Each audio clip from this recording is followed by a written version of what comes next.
is I, Captain Logan, and welcome back to the Captain Logan Show. And look, it's my wonderful chat moderator and producer, should I stay or should DJ I go? Martinez. Hello, DJ. Hello, sir. Did you steal that from your son? No, that was just the title, and I'd already planned on using that song. Oh, okay. I think Jason and I are just on the same wavelength a lot, and he knew what I was doing with that title. Jason wrote that in the. He sang it in the chat. I saw that, yeah. But I didn't even see that you had it as the title. I only saw his comment, so he stole it from you. Let me get my facts straight. This is the internet, after all. Happy Thursday, everybody. Welcome back to the Captain Logan Show. Tonight, we're going to continue our discussion from 2 shows ago, I guess, kind of on what the Warner Brothers Discovery Warner Brothers is doing with the DC slate moving forward. We had news today, or you could call it non-news, but it's still kind of worth talking about that. Warner Brothers has still not decided what exactly they're doing with the Flash movie, and they have 3 potential ways to deal with it, ways forward, and we're going to talk about all 3 of those solutions and try to decide for ourselves what we think they ought to be doing. I think that this is something of an impossible scenario. This is like a no-win scenario. This is Warner's Kobayashi Maru moment. Maybe they've had 1 or 2 of those before with the DCEU already. Justice League kind of comes to mind, but this is worse because at least that didn't have a huge scandal attached to it, yet. But anyway, DJ, this whole thing is just a massive, insane fiasco. It's really difficult not to just keep talking about the train wreck, and so here we are again. Yeah, I mean the one you mentioned that didn't have a scandal, Justice League, had many scandals after it came out, like years after. Yeah, but when it came out, the scandal was really just Warner's not thinking that movie would perform, so bringing in another director to change it a lot, and then hoping they could salvage it and putting it out, and it didn't perform. And this is something of a different sort of situation. Yeah, man, like it would be hard to fabricate a more disastrous shared universe than the DCU. Like, what? Everything happened. Like, it was like it was kind of flopped, and like all the films got cut down, and they had to fire the director and then bring on a new director, and it failed miserably, and then their Flash is a nightmare, and Cyborg was arguing with the studio for like months and months, and they probably lost Cyborg. Like, what is going on? And it's then insane. Whedon's career gets ruined partly over that. And, if you wrote this production history as a novel, nobody would believe it. You're like, this is too ridiculous. Stranger Than Fiction, the DCEU documentary. Absolutely. Yeah, it's like House of Cards level, It's like not to get into politics too much, of course, but it's like the previous 4 years of a presidency where you had House of Cards. Like, none of those things would ever happen. I mean, all the crazy things that happened in the White House after that, and you're like, oh, well, I guess anything is possible. It's kind of what it feels like now. Anyway, well, welcome, guys. Thanks a whole bunch for being here. We're going to talk about that as our lead-in topic. So specifically, whether or not Warner Brothers should go ahead and put the Flash movie out or not. Should Flash stay or should Flash go? That's tonight's topic. But you can leave a super chat or a regular question in the comments about anything you want to talk to tonight within reason, related to pop culture, superhero stuff, sci-fi things, movies, television, and even Geekvolution. Whatever you'd like to ask us about, we'll talk about for at least an hour, if not quite a bit longer. You can leave a super chat in any dollar amount. That guarantees that we will discuss your topic, your idea. If you don't want to do that, can't do that, we sure appreciate anybody who has or ever will leave a super chat. That helps us keep the train moving here on Geekvolution, and it really means a lot. But it's also awesome if you're just watching, and if you want to participate in the regular questions or in the regular comments with a question, and tag those at DJ Martinez or at The Welder or at Guy currently making this face. He'll answer to any of those things. And now Before we get into the lead-in topic, I have just a couple of quick house cleaning things. First of all, after the show tonight, Geekvolution After Dark returns, and we're going to start. I think I'm going to try to start numbering them again, DJ. Oh, sweet. We're going to go into like a third volume of After Dark. Volume 1 was the one everybody thinks of as the good one, the me and Eric show, Geekvolution After Dark.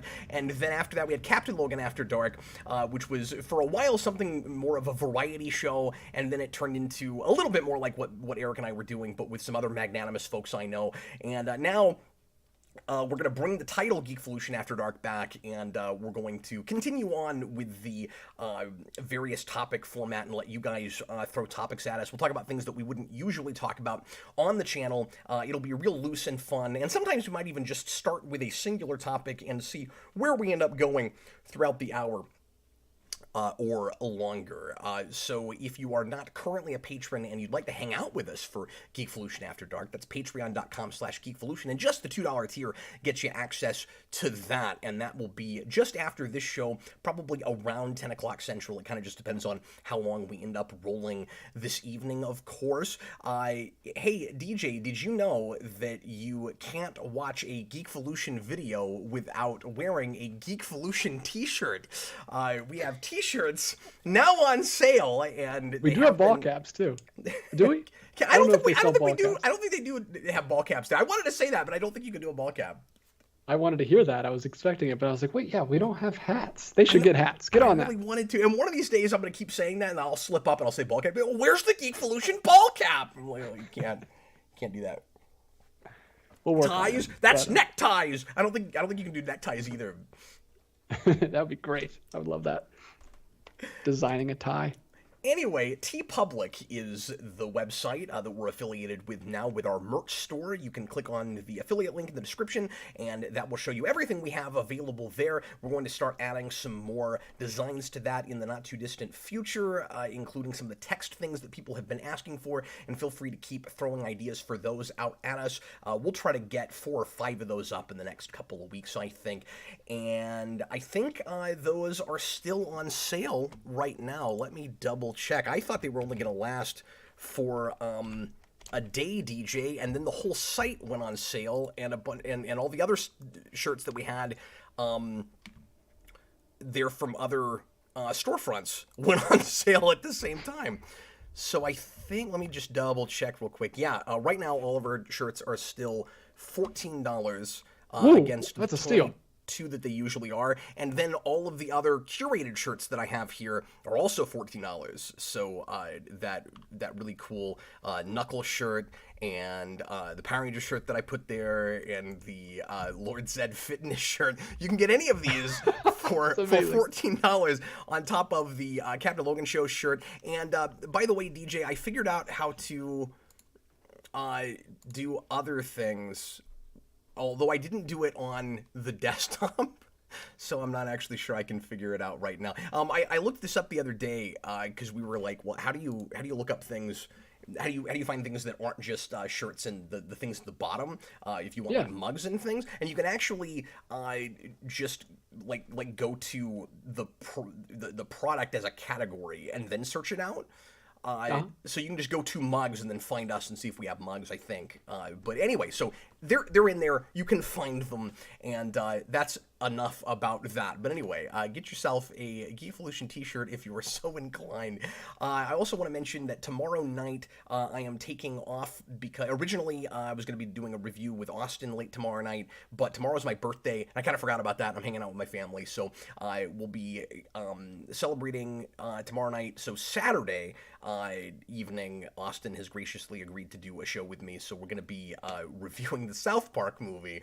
So look forward to that. Happy birthday, Cap. And then I'll be back on Monday night, if all goes according to plan, for a requested rewind on a really odd 1976 movie. This is not a superhero thing. It's a sci-fi thing called The Man Who Came from Earth, which recently got a television show. This keeps happening. Somebody will request a thing, and no matter when I finally get to it, suddenly there's a TV show. Like, it happens all the time.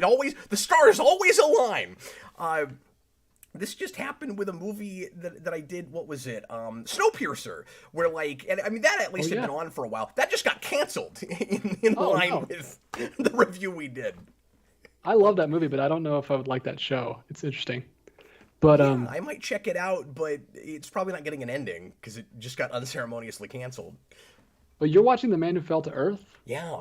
Oh, it's fascinating. That is David very, very rare Criterion Blu-ray. You cannot find it on eBay for less than $200. Yep. It is impossible. And I really want to get it, but I'm not going to pay that much. The only way to get your hand on it right now is bootleg or there's some like, you know, Region 2 if you have a player, but you can rent it to stream on Amazon, which is what I'm doing. But the aspect ratio is weird. Like, it's a little scrunched, and weird. I'm not loving having to look at it that way, but it's the only way I can find it, so I'm watching it because Jeffrey asked for this like 3 or 4 years ago. I'm finally getting to it. I have to review this for him. Oh, that's awesome. That's totally a Jeffrey movie.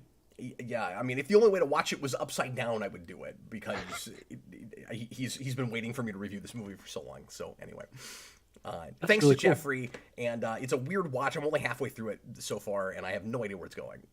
But it's really interesting. Sweet. It's a very experimental 70s film. That's exciting. I'll have to check that one out because I do want to see that before I put up the money for it. Okay, well, are you ready to get back into what feels like an ongoing reality series? Oh man, WB's.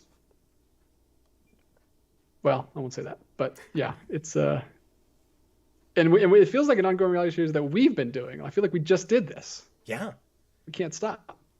Well, this is, I was a little bit concerned about making this the lead-in topic in the first place because I was like, I'm afraid it's going to be a lot of retread. We kind of talked about some of this, but we glossed over the Flash part of it quite a bit, and recently Kevin Smith weighed in on this and talked about how annoyed he was that, and how weird of a business choice he thought it was, and I'll weigh in on that, on his feelings on it, to cancel Batgirl but keep the Flash in, and so this seems like a follow-up before it's too much retread, I think. So anyway, this comes from The Hollywood Reporter, and a lot of you guys will already know about this, but I'll read this for folks that are not familiar.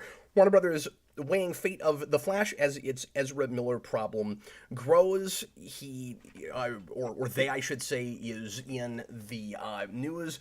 Again, I don't want to get into all of the legal stuff with Ezra Miller and the arrests and things, except to say that Ezra Miller is has finally gotten indicted and is going to have to go on trial for burglary at the very least, and I think something to do with child endangerment, or I forget exactly what the wording is, and I don't want to get too into it. I don't want to gossip about that whole thing. All we really need to know is that Ezra Miller is in major legal hot water and has been arrested over and over again, and was, like, if not on the run, hard to find, and they finally found Ezra Miller. What are we talking about? This is so weird. Like, we don't talk about stuff like this. And so Warner's is having to damage control, and that's really all you need to know. This is the biggest PR nightmare you've ever seen for a movie you've not released yet. Blue Dragon 5 says felony bingo with Ezra Miller this week. Yeah, exactly. So I don't want to spend the whole time just trying to report on all of the things that Miller has done, but I want to talk about the the possible solutions from Warner's. So, actually, it does say right here, on Monday the actor was charged with a felony burglary, and on Wednesday that Vermont's Child Services Department is attempting to locate a mother and 3 children, that's right, who have allegedly been residing at Miller's farm in the state. Anyway, but so this just comes from, quote, a source with knowledge of the situation, saying the studio appears to be preparing for 3 possible scenarios. Now, everybody and his dog reported on this, all of the major outlets that you ostensibly can trust, and because, you know, it's the media, and, you know, you decide for yourself what outlets are ever trustworthy exactly. But anyway, I don't know. I take a lot of things with a grain of salt these days, especially in the internet age, because things get reported on all the time that we later find out, nope, never mind, that was sort of rumor territory. But everybody grabbed a hold of this, and allegedly, apparently, I should say, these are the possible solutions that Warner's is considering. So, first scenario is they have Miller give an interview at some point explaining their erratic behavior over the past few years. The actor could then do limited press for The Flash, I'm reading again from Hollywood Reporter, and the movie would open in cinemas as planned. So basically, Miller goes on an apology tour, and then they put the movie out. That does not sound like the smartest choice to me. Yeah, that's that would be so weird, because you have no idea how it's going to be received. Most of the time, these apologies make it worse. This is also a person you can't control. Yeah. Like, this is a really erratic person. If Ezra Miller had made one mistake and people turned against them, and then everybody said, well, you know, or Warner's was like, look, just give Miller another chance, and then he did the apology tour thing. As much as that irks, the apology tour thing kind of irks me, I could kind of see them trying that if it was just, you know, Ezra Miller punches a guy out at a party one time, and then or people slap like, someone on stage. I don't know. Yeah, whatever it is. I don't know if I'm just saying as an example. Like let's just say, you know, Miller like runs over somebody's cat on purpose, and that's the only thing that happened. But everybody's very upset about it. We're not going to go see that movie because Ezra Miller ran a cat over.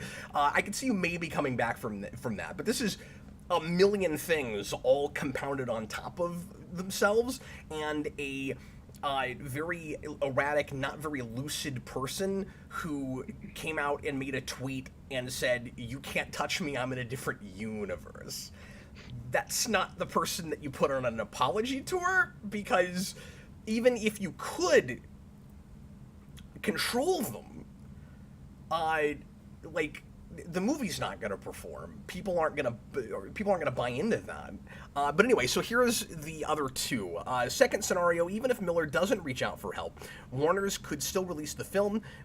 And also keep in mind that this is all in the midst of an indictment. You know what I mean? Like, he's still going to have to go in front of a judge. Even if Miller doesn't reach out for help, Warner's could still release the film, but don't expect Miller to play a prominent role in terms of marketing and publicity. Nor would Miller be the Flash going forward, as the role would be recast for future projects. And that's assuming that character is even planned for future projects with Zaslav's whole alleged 10-year plan. Who knows, if there is anything like a plan with that yet. I think it's kind of just the more I'm reading about all of this, I think it's kind of just Zaslav saying, we want what Marvel has. We're gonna come up with a plan, you guys. He keeps calling it a reset. We're gonna reset. We're gonna reboot. We're gonna start everything over, and it's gonna be great. Don't worry about it. So there's no telling if there is Flash right away moving forward. But even if you didn't go with the first scenario and you did the second, you can still expect that they would. So really, Miller goes on an apology tour, and then they put the movie out. And Warner's is thinking, maybe it would perform then. And then we'll just keep using this person who keeps assaulting people. I think not. No, I think they would definitely fire him even still after this movie. They just want to get this movie out because they've sunk so much money into it. I like the suggestion that people keep putting in the chat where they do the was it Tignataro or whoever was in that zombie movie that Zack Snyder made where they just replaced an entire character. I would love to see that with the main character of a film. Well, please try to replace the entire character with another actor. That's the thing, is you can't. It would be even harder to do that with this because it's a multiverse movie. Miller is playing multiple Flashes. Yes, it's not one Barry Allen. He's multiple. You know, there's that scene where there's like 5 of them watching his parents get murdered or something, right? Like, oh, amazing. And then the third thing, possibility, is the situation with Miller deteriorates further. I think that's likely. This would see Warner's killing the movie outright, as it could not be reshot with a different actor. And actually, I was just alluding to this. Miller plays multiple characters and is in almost every scene. Scrapping a $200 million film would be an unprecedented move, although scrapping a $90 million movie is not, like with Batgirl, is not also a thing that's done every day. That's true. That's true. I mean, I'm going back and forth on this a little bit because an argument I made, and by the way, you might hear some things I say tonight and be like, hey, you're contradicting yourself from last week. Well, more information has come out, and I've thought more about it, so there might be some things where I don't entirely agree with things I said last week.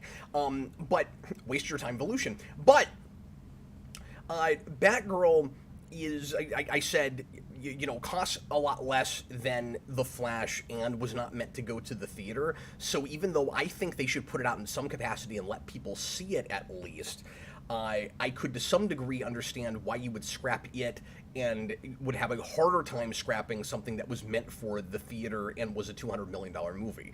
And I still somewhat stand by that, except the more I'm thinking about it, I'm like, yeah, but it's only twice the cost. Like, at the point where you're scrapping a $90 million movie, is it that crazy to scrap a $200 million movie in the climate that we're talking about with this, where you're not just going to not recoup your money, but you're going to confuse people as to the direction you're moving forward, where you're not even going to continue down this path. The soft reboot, if that's what's really happening with that movie, might not set you up for whatever Zaslav's plan is at all, and you're not going to continue using that character at all.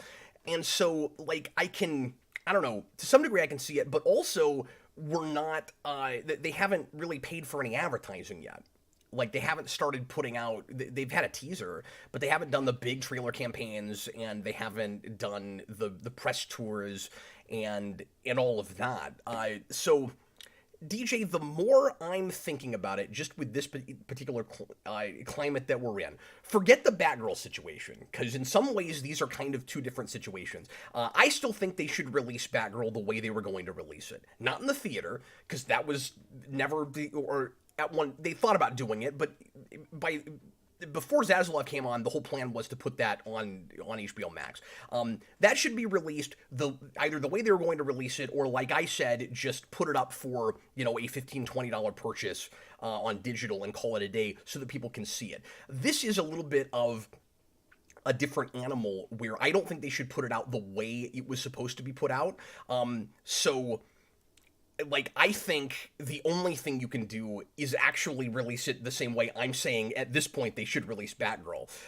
Put it out so that people can see it, because it becomes an ethical thing versus a business thing, right? Like, the business side of it is you're kind of screwed any way you go with this. The ethical side is, this was the big thing that Kevin Smith was saying, is that, but like, you have all these other people involved with these movies. It's not fair for people to not get to see them, but also Batgirl didn't have any sort of controversy, and you're scrapping it for a movie that does have all this controversy with a single individual. Isn't it unfair that everybody else involved isn't getting their movie seen? So figure out a way for people to see it. But I still don't think you can. I still don't know that it makes sense to put it in the theater, DJ. To like do all the advertising you have to, and like, do you quietly put it in a theater? Like, in this day and age, you can quietly put it online. I don't know. Yeah, they can't. They're not going to want to spend another dollar on advertising or anything on this movie. At the very least, they'll just get it out as it is now. Of course not, because it's not going to make any money back. And also keep in mind that everything but it about might the be way... more. I'm sorry, say again. No, like we talked about with Batgirl, it might be more financially viable for them not to release it and write it and be able to write it off than release it and it totally flops, or they get so much heat and like everyone hates them for releasing it. Like, yeah, it's such a weird, sticky situation. Yeah, but then on the flip side, you're going to have people like Kevin Smith that are mad at them for, not releasing it because of the other movie they're not releasing. They need to put Batgirl out in some capacity. Like, I think it's the only way that they can patch up some problems they're having with people on the inside now too. Like, they're going to burn so many bridges over that.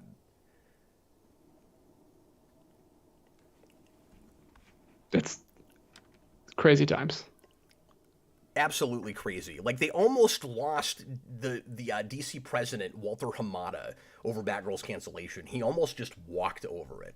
Like, all you have to do is put that movie out in some way, and then you have a lot better of an argument for scrapping Flash. Yeah, I don't know. It's hard to say without having seen it. What it like? Why Oh, they're you mean so in the scared case of to Batgirl? Yeah, like why are they so scared? I mean, I know he has this whole plan where he wants to push towards big theatrical things. He doesn't want to launch stuff on streaming, so that's like against his 10-year plan or whatever he's trying to do. But I don't know. Make some exceptions, I guess, because it's a mess. But then apparently he's also not being consistent about that now, we're finding. Let me read you another article from AV Club. DC insiders pissed about David Zaslav's so-called reset. Discord over at Warner Brothers Discovery, you don't say. Fans of DC who enjoy watching car crashes will recall that new CEO's David Zaslav entree onto the scene was to cancel the nearly completed Batgirl movie and announce a reset, including the 10-year DCEU plan focusing on theatrical releases. So some of the details on this get kind of interesting. Hamada spearheaded DC's currently loosely connected universe with plans including a Crisis on Infinite Earths adaptation. I had not heard about that. A rumored Secret Six project that I had heard about, and a slate of films including Supergirl, Green Lantern Corps, Static Shock, and Ta-Nehisi Coates' Black Superman, produced by J.J. Abrams, all of which have slowed in development. Still on track are James Gunn's multiple projects, and some of this we didn't know for sure if they were going to continue or not last week, so I wanted to check in on this. But yeah, Gunn's multiple projects, including Peacemaker's second season, as well as the Blue Beetle movie, which just wrapped, by the way, like I think last week or the week before. But this is interesting. TV Line reports, I didn't know about this, that The Black Canary is still a go at HBO Max, despite the whole focus on theatrical thing. The Black Canary is a movie? Yeah, that's what it sounds like. And another female DC superhero. So unless he just hasn't done a second wave of axing things yet. Yeah, you missed that one. He's got to go. He's got to go through. Well, wait, what's Black Canary? I didn't know that was a superhero. I thought that was a movie about bird watching. Yeah, that sounds like something he's gonna cut immediately. Yeah, but if not, then you're going to kind of, after the fact, cry foul and say, well, hey, you keep, throwing out all these explanations for why you're axing things, but it really was just you thought the movie was bad, or maybe, like I suggested could maybe be at play last week, maybe he doesn't like what he sees as the politics of that movie or whatever. I don't know, again, if that has anything to do with it, but there's a lot of people that are really worried about that, and I think that in today's, social climate, you got to kind of be careful about that, and you've got to be smart enough to know that if you... this is just the world we live in, DJ. I'm just calling it like I'm seeing it, man. Like, you're gonna get a lot of backlash from people if you axe the female minority superhero movie, but you don't axe the at least what looks like, because I realized that Ezra Miller is, At least the character is male. Yeah. Ezra Miller themselves. I don't even know how to say that anymore. I don't even know how to talk about this. But that person considers themselves non-binary. So, but the actual character, you have a white male superhero that you are maybe continuing to go forward with. Like, I can see why people like Kevin Smith are saying it's a bad look, and you got to get your ducks in a row and get your stories straight. If you keep Black Canary there, it's gonna really make people wonder, like, okay, what was the real reason you got rid of Batgirl? How bad was it really? Just show us how bad it was. Make us pay for it, and then we'll understand. Man, I bet you Zaslav wishes that it was the 90s again, and no one knew any of the executives' names, and no one got any flack because we didn't know who they were. Like, to be honest with you, in some ways, I wish we still lived in that day and age, just because it seemed simpler, and I could just walk into. If I was.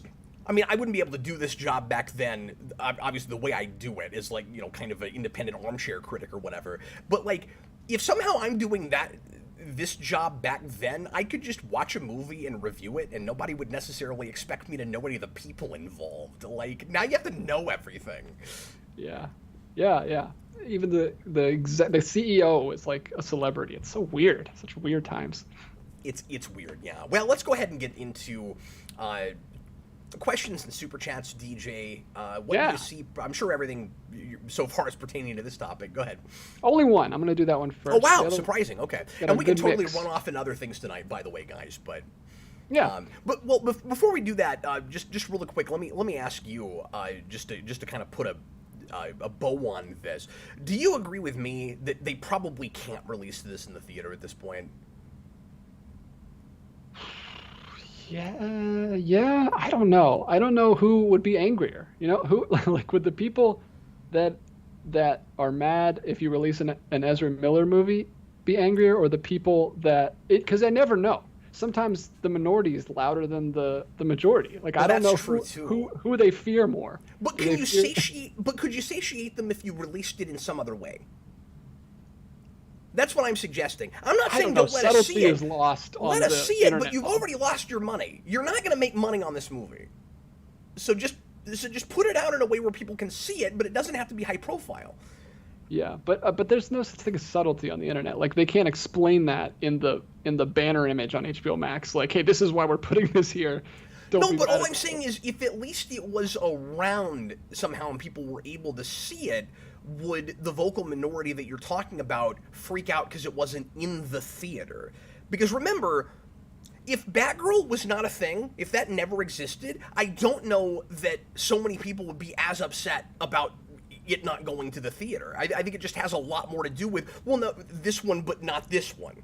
You see what I'm saying? Well, you axed this. Like, Kevin Smith, let me read this real quick, because he said a thing that I didn't agree with. He goes, Smith did float the possibility that canceling Batgirl might have been Warner Brothers, quote, testing the water to see if they could later get away with canceling The Flash with little uproar.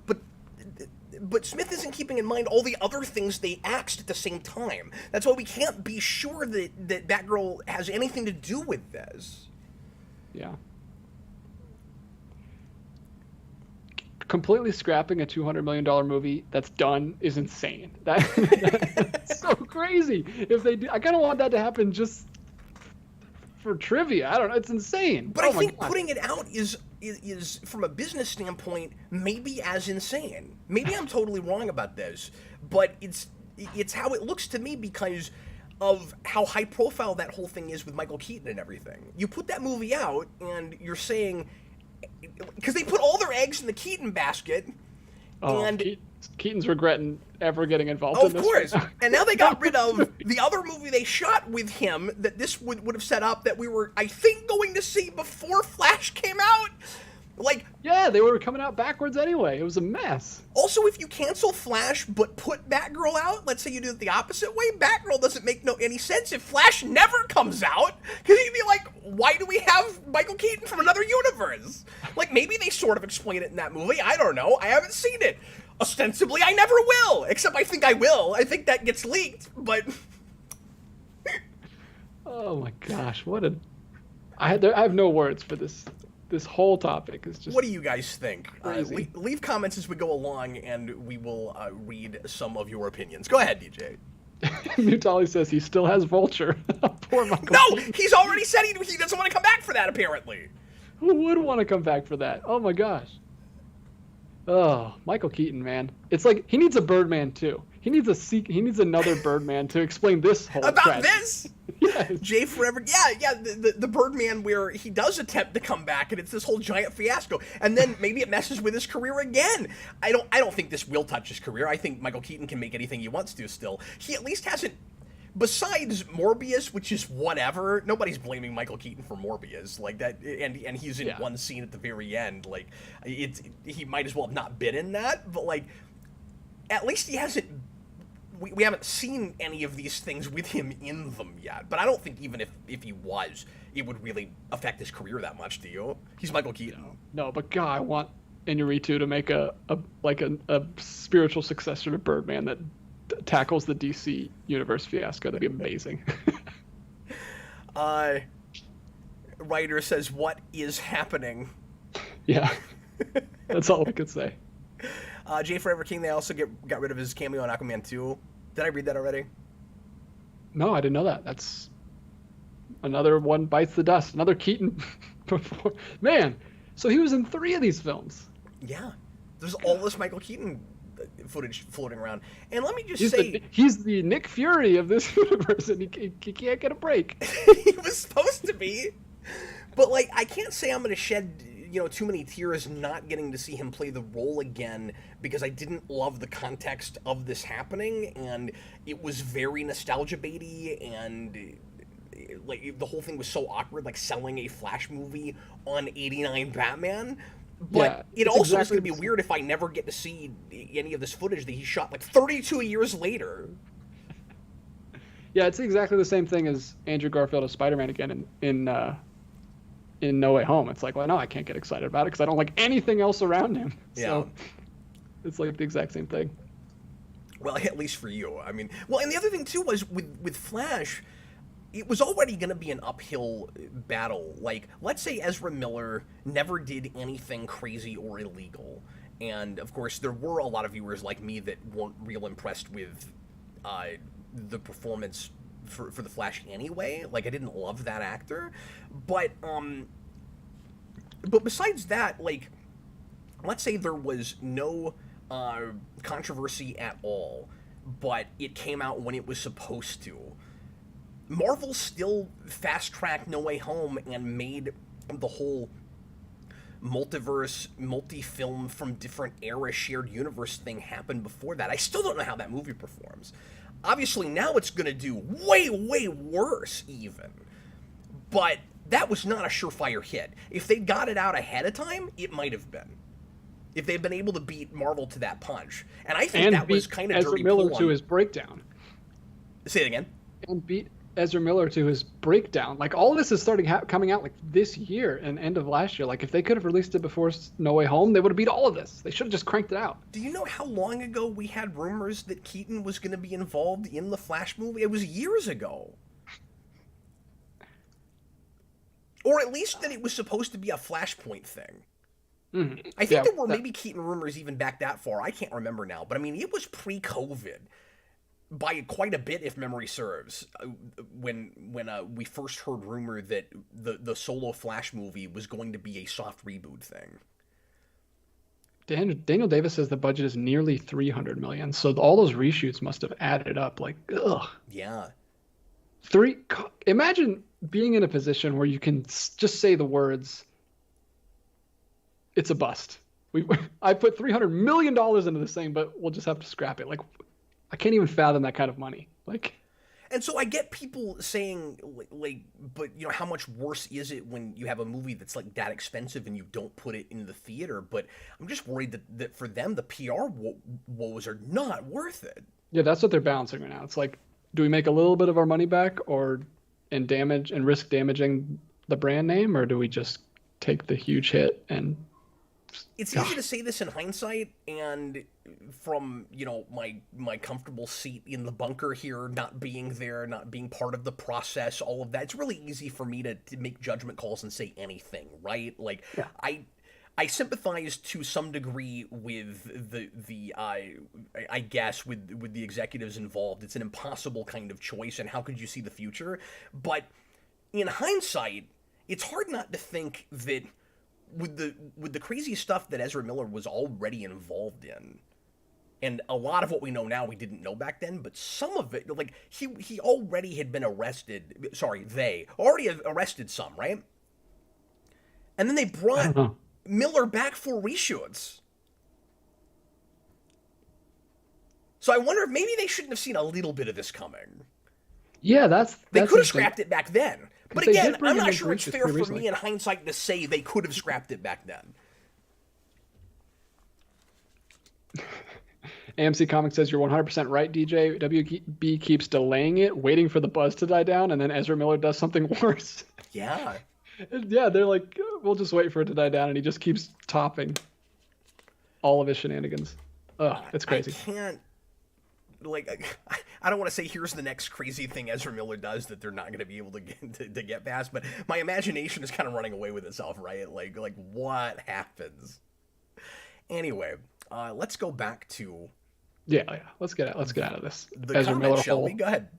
The one I saw about this topic was Victor Herman. $4.99. How do you feel about the idea that's been floating around of resetting but still keeping Cavill as the primary Superman?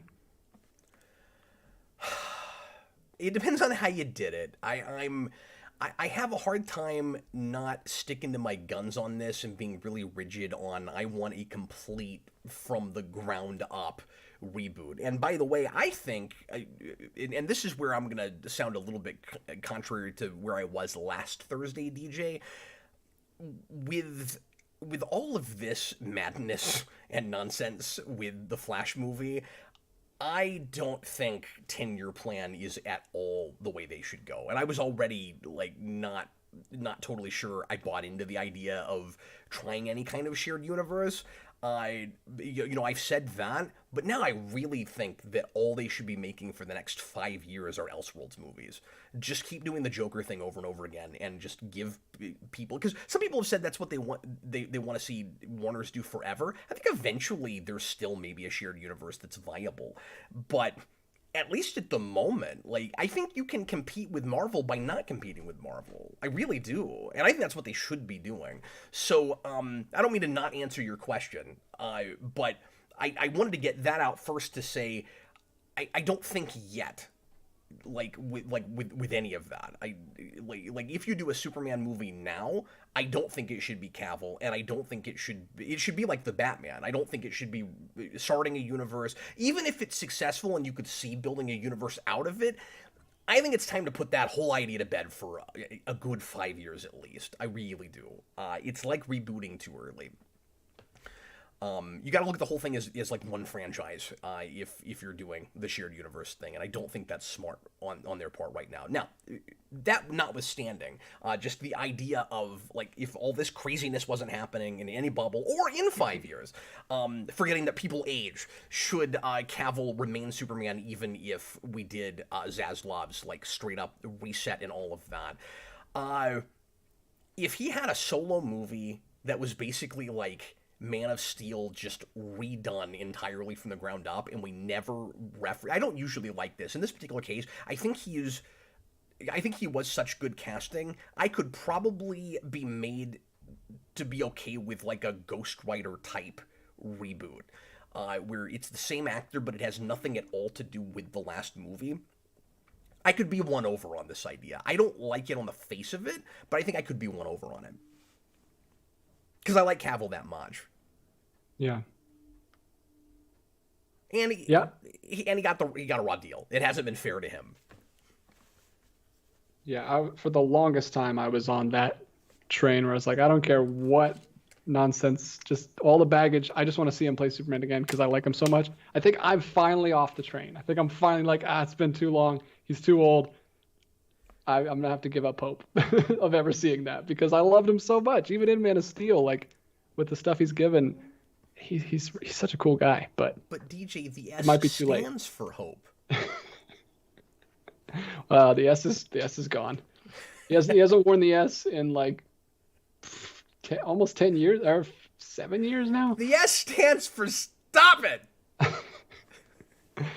But yeah, I mean that's what I want. I mean that's what I've always wanted. Just I'm a movie guy. That's my medium. That's my length of time. I'm not a TV guy. I'm not a comic guy. I don't like long running continuities. I just want good story. Just adapt some good comic stories. Just do a Superman Red Sun movie or a American Alien movie or a Earth One movie or do like a Justice League New Frontier. Just like make movies that are based on good stories that I can just watch. I don't have to think about anything else. And I can stop thinking about it when the runtime's over and it's just a movie. Yeah. But when the shared universe thing happens again, it would just be really nice if it didn't have to be a strategy finally. If it could and it's hard to like I don't mean to be naive and unrealistic, but like it's hard to imagine that now because the MCU thing has been so successful, but it would be really cool to see something like the DC animated universe again, where there's never any intention of a bunch of shows and they're all in the same continuity, and it was as naturally evolving and building on itself as humanly possible. You had a Batman show, and then you had a Superman show, and they were in somewhat similar art styles made by the same people, and they didn't cross for a really long time. And when they finally did, it was a big deal. And it was just 3 episodes that were made, or was it 4 or 5? I forget. But it was a certain number of episodes that was turned into a movie, or released that way on video. And then that was it. And then eventually we had Batman Beyond, and then we had Justice League, and once you got to Justice League, all these characters you've seen before then could all cross. But you could watch up until the end of it, like maybe the last season of Unlimited, you could watch any of that stuff without really seeing any of the rest of that stuff, with maybe a few exceptions here and there of like particular episodes. So like even with Batman and Superman, if you'd never seen one episode of either of those shows, you could jump into Justice League and like, this is Batman and Superman. Wouldn't it be nice to see that again? That kind of thing is why I like continuity. You know? Yeah. Just use it when it enhances the story. It's not a crutch. And Marvel did okay with that, with not as well, but they did okay with that too in the 90s with their animated stuff. With Spider-Man and X-Men. Yeah, the Daredevil episode's great. The X-Men episode kind of weird, but well, Daredevil's not, I mean, yeah, I see what you mean, where they would bring in other characters, but like Daredevil didn't have his own TV show. Like they did do some crossovers with their shows and stuff. Yeah, they did an X-Men one, and then they brought in Fantastic Four for the Secret Wars episode. Yeah, and most of us didn't even realize Fantastic Four had a show. Or Hulk. Nearly every episode of Hulk was a cross with some Marvel character. That show is dark. It is. That show is not one. That's not one to show the young kids. It's pretty scary. All right, shall we move on? Yes, we should. So should DC. Ian Chandler. Just move on. Look, let it go. Look, I didn't love this movie, but you guys are the ones that made Rises. Did you learn anything from that movie? Like the theme of that film was moving on. They don't remember that they made that film. Oh, Come that's on, true. Man. That's true. None of those people are still there. That's so probably not true. All right, Ian Chandler, $5 super chat. Hey Cap. Hi.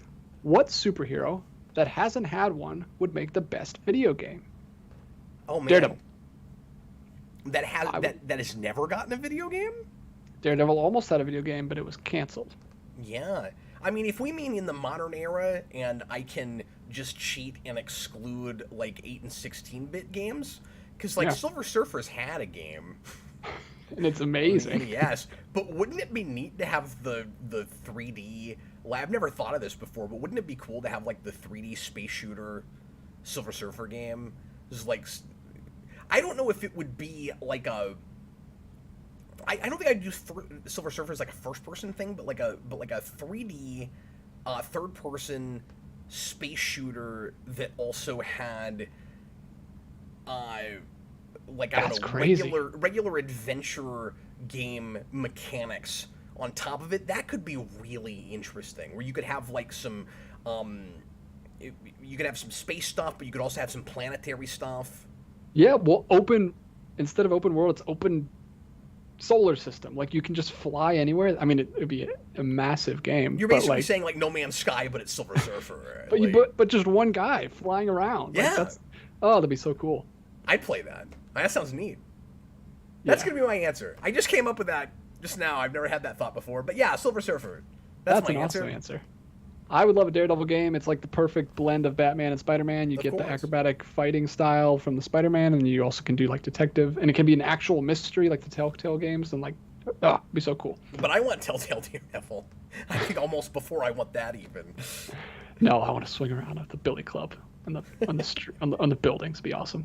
People are saying Blade. People are saying Yeah, Animal that's Man, good. Doctor Strange. Animal Doctor Man's Strange would be awesome. Interesting. Yeah, that's a good idea too. OAW says New Gods RPG. That's a cool idea. Yeah, I'm not an RPG guy, but I could see it. All right, yeah, some good answers. And the second half of his was Yeah. also, DJ, what's your favorite sci-fi movie? You have very unique tastes. Oh, well, thank you. I don't feel like I do. I feel like I have boring tastes. But favorite sci-fi movie. I'm gonna have to rattle off a few. I can't just pick one. That's impossible. Sorry. But Arrival is one of my favorite sci-fi movies. I watched that with Cap when he was here. I was so glad I got to show him that. The new Apes trilogy and the original Apes are some of my very favorite sci-fi movies. And The Day the Earth Stood Still is one of my favorite sci-fi movies. I'm not a huge sci-fi guy. I'm more of a fantasy guy, but fantasy movies are harder to come by. The original Metropolis is wonderful. I love that movie a lot. So, and Invention for Destruction I'll throw out, which is by Karel Zeman, who's a Czech filmmaker, and it's like a Jules Verne adaptation, and it's one of the most beautiful films I've ever seen. The whole film looks like an illustration, like an etching in those Jules Verne books. Like everything it's really cool. I can't really explain it, but check out Invention for Destruction if you haven't, because it's really cool. Wow, neat. Yeah. I would second. I think every movie you threw out is a great movie, but yeah. Yeah. There's a ton more I could have mentioned, but those are some of my favorites. Another one from Victor Herman. Hi. Actually, sorry. Let me go to Bella Ack first. This was the second one that came in. Bella Ack 199. Cappy Cap, my boy. Why in the world don't you eat beef?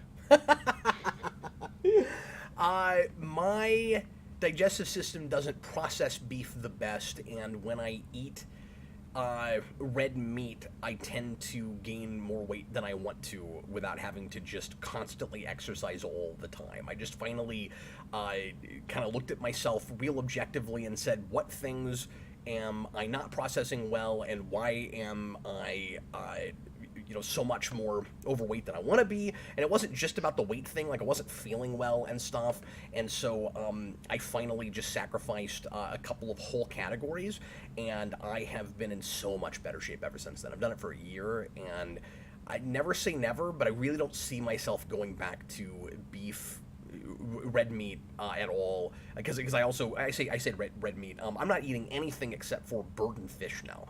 I've mentioned this before, but like I don't eat pork or anything now, and I just feel better for it. And I thought I'd get real sick of chicken real quick, but I haven't. I have chicken every day, and I love it. And then we've just found a lot of different ways to prepare it, and so I don't feel like I'm missing anything really. I do miss pizza occasionally, but that's a price I'll pay because it didn't feel good after I had pizza much of the time.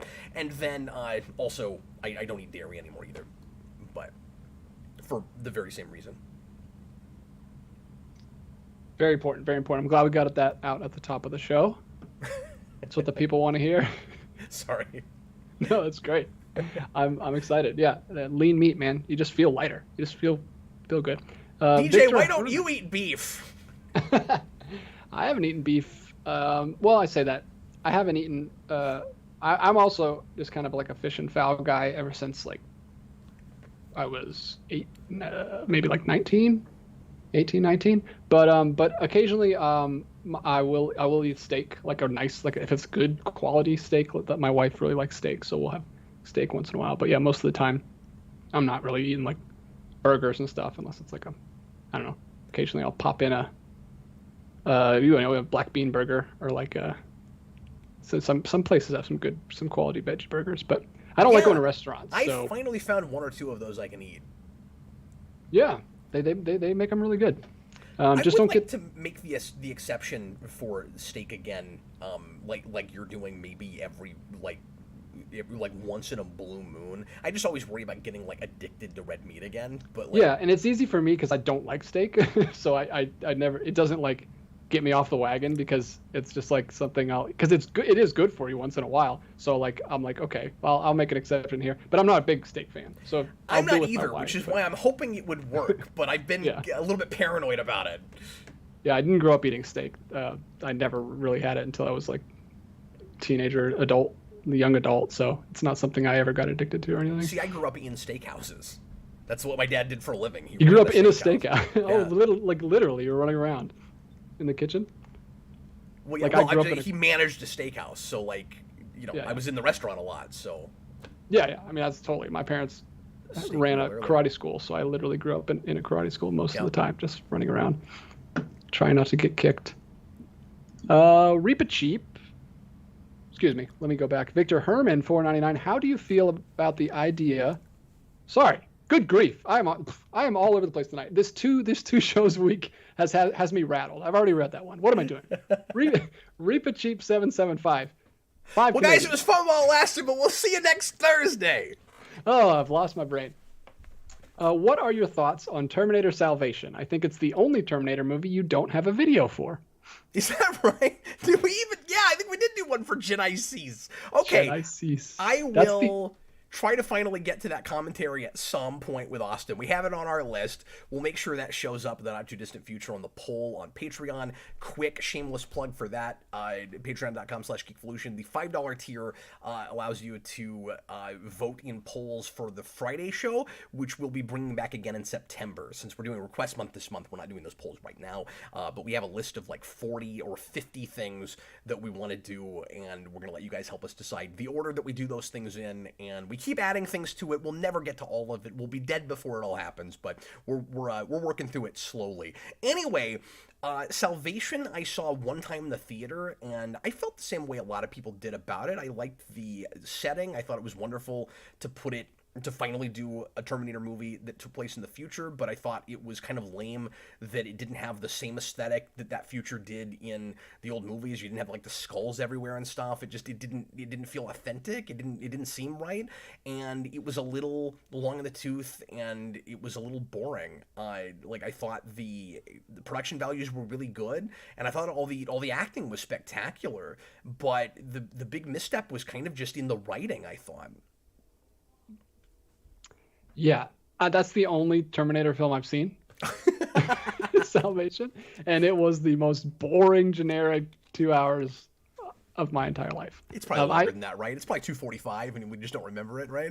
As an introduction to the Terminator franchise, I do not recommend it, because it did not make me want to watch anything Terminator ever again. It was that movie has zero comic relief. Not important. Some movies don't need it, but good grief, that was a slog for my first Terminator experience. I need to watch another one, because that's I don't like it. I felt like it was trying too hard with the bleakness of it, right? Yeah, even you're visually, right. It's just like a black mess. Like you just need you say comic relief, just an injection of like humanity and some personality, really. Yeah, I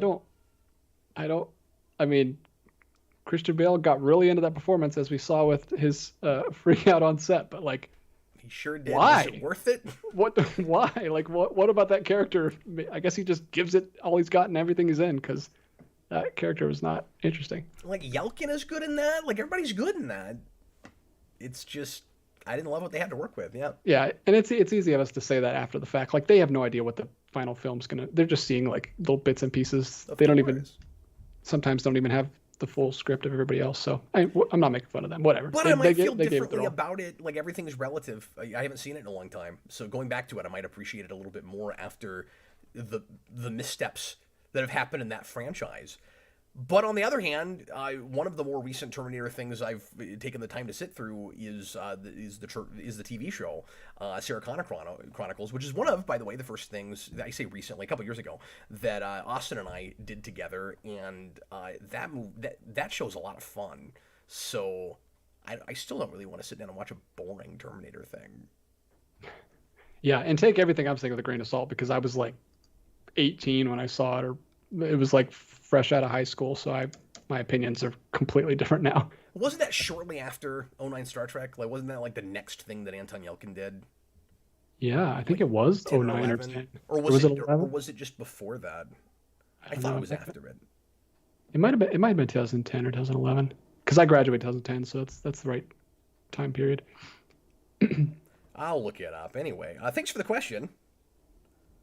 Yeah. Well, I found out what tripped me up and what confused the heck out of me. Victor Herman put 2 super chats in right after each other, and I checked off the wrong one in my notes app. So his first one, $4.99, was, "Happy almost birthday, Cap. Thanks. Have you had a chance to see any Scorsese movies since your Irishman and Silence reviews? Great to have the live show back." No, I mean, thanks, man. Most of what I watch, you see me review on the channel, especially stuff like that. I mean, I'll watch kind of, family stuff with the kids and my wife that I don't necessarily sit down and review. But yeah, I haven't seen any Scorsese movies that I haven't talked about on the channel. I say that I did. I mean, the Scorsese thing, yeah. But on the break when I was allegedly off, but still making videos, but not regular content, I did take a couple of nights and watch some old 90s movies that I had never bothered with. I finally saw, I don't know what possessed me to watch this. I was just looking at lists of movies from the 90s that I'd never bothered with, and I remembered growing up and seeing people make a big deal out of the movie Pretty Woman, and I had never seen that. And I finally watched that movie, and that's an okay film. I enjoyed that. And then what else did I watched? I can't remember what it was. I'm gonna have to look it up and think about it because I can't remember the name of it. Seven. I finally saw Seven. Oh, wow. And that movie's great. And clearly partly inspired the Batman. Oh, And absolutely. Yeah. I didn't know that, and then I mentioned it to a couple people, and they were like, "Well, yeah, that's one of the things that Reeves was talking about." And I didn't remember him saying that. Like I didn't have an association because I'd never seen Seven. Boy, that movie's fantastic. Anyway, I've only seen the opening titles of Seven. Oh, you should because do it. It's really good. In a film class, it was like a motion graphics class in college. We were watching a lot of opening title sequences. So I've seen a lot of opening title sequences to movies I've never seen, which is weird. But Pretty Woman is one of the movies that my wife had me watch when we were dating, like when we first started dating. So you have to watch Pretty Woman. So that's one of her younger favorites. It's not a bad movie. Yeah, I mean, compared to some of the rom-coms she's had me watch, much better. I think that might be one of, if not my favorite Morgan Freeman performances now. And I wish I'd seen him do more. Pretty Woman. Yes. No, Seven. And I wish I'd seen him do more like such range. Real stylized, more, kind of hard-boiled detectives type stuff like that. But yeah. I'm gonna go to the next one. Hey, can I read an article real quick? Sorry. You can read whatever you want. So I'm gonna hang on. Let me send this to myself so I can show this to you guys. So this just came up while we were broadcasting. So I want to. This isn't breaking news or anything, but it's a breaking article, I guess. It's just gonna take me a minute to get this to myself. Why don't you go ahead and read another super chat, and I will try my best to pay attention to it. Sure. Well, real quick, if you want, I can talk about that question a little bit because I've only seen 2 Scorsese movies. Oh, please. I've seen. Sorry, I didn't. I've seen. I saw Hugo when it came out, and I really, really liked Hugo. Hugo is his family movie. It's rated PG, and it's about Georges Méliès, who is one of my favorite filmmakers now, and was at the time because I was taking a visual effects class in college. And Georges Méliès is the father of visual effects. He invented the jump cut and lots of other techniques. Yeah. And that movie is really cool. If you haven't seen Hugo, But I know that's not like what he's known for because it's like a kids movie. And then the other movie I've seen, I just saw this year around Easter, and it is Last Temptation of Christ, which I did not really care for that much at all. But you saw it. So But I did see it, and yeah, I haven't seen a lot of Scorsese's movies. I think I might finally check out Raging Bull because it just got released on 4K in the Criterion Collection, and it's on the Criterion channel right now, and everyone's talking about it. And but I don't know. I'm at that point where I'm like, how many boxing movies do I need to have? Like, I already have Rocky that I really like. I don't know if I want another favorite film that's also a boxing movie. I don't know. Maybe that's stupid, but like, I'm not a huge sports movie guy, but I know everyone says it's absolutely amazing, so I probably should check it out. I'm not going to read this whole article, and I don't even think there's a lot of validity to this for some of the reasons that I already suggested at the beginning of the show with the whole idea of Ezra Miller being replaced real quick post this movie, because I really don't think they'll even make a Flash movie right away, or that will be related to the DCEU at all, the way Zaslav's been talking. But I saw this article, so I'll just go ahead and at least mention it and read a couple things off of this. This is a Screen Rant article. Could Grant Gustin be the DCEU's Flash replacement? Many fans are calling for Grant Gustin to replace Ezra Miller as the Flash in the DCEU following several controversies, but could it actually happen? I'm going to answer that question. No. One question that's been on many lips lately is whether or not Grant Gustin can replace Ezra Miller. You just said that. You just said that. With the CW's Flash ending and all the controversies surrounding 2023's The Flash, futures of both actors, blah, blah, blah, blah, blah, blah. This is long-winded. This is coming from a long-winded person, by the way. Yeah, they're not making a great case. The biggest reason Ezra Miller might be replaced is all the controversies. Yep, we know that. Grant Gustin's Flash already exists in the DCEU multiverse. Well, if you count no. Like, not really. You can't say the DCEU's multiverse, because unless the Flash movie was going to tie directly to CW's Crisis, they would look like two different multiverses, even though, or at least, like, they could connect, but one would just be ignoring the other one, so who cares? Does it matter? You know what I mean? Like, just because Ezra Miller showed up in a really awkward, awful scene that went on way too long in the in Crisis doesn't actually mean that they're in the same multiverse, or that it matters if they are. You know what I mean? Like, yeah. So this seems like fluff, and there's not really a lot to this. Why some DC fans want Grant Gustin to become the DCEU's new Flash? Let me guess. They're gonna say because people like that guy. Let's see. It would certainly be enough to justify Grant Gustin replacing Ezra Miller, but that invites the question of why audiences would want to see that in the first place. Why is this so long-winded? Blah, blah, blah, blah, blah, blah. My new favorite segment, Caps skims an article. One reason is he hasn't endangered the lives of children. Well, anyway, let's move on, shall we? You can't win them all. I never even brought this up in the first place. You gotta take big swings. Sometimes they're misses, but you never know. And a swing and a miss! All right, Philip Kelton puts in a super chat. He says, hey, just want to say sorry to DJ if I came off as rude in the last stream. No. He's referring to Tuesday when he was correcting me on my stupidity on how the exchange rate of Mexican pesos to dollars is. No, you weren't coming off as rude at all. I thought it was funny that I kept getting things wrong. Don't worry about it. You're totally good. I was just waiting for somebody to come after me about 20,000 yen. Bob the Hun, $2. Is Ezra Miller Two-Face now? Is that his thing? I mean, I don't know, because I don't know enough about what he's like when he's not committing crimes. Yeah, is he ever normal?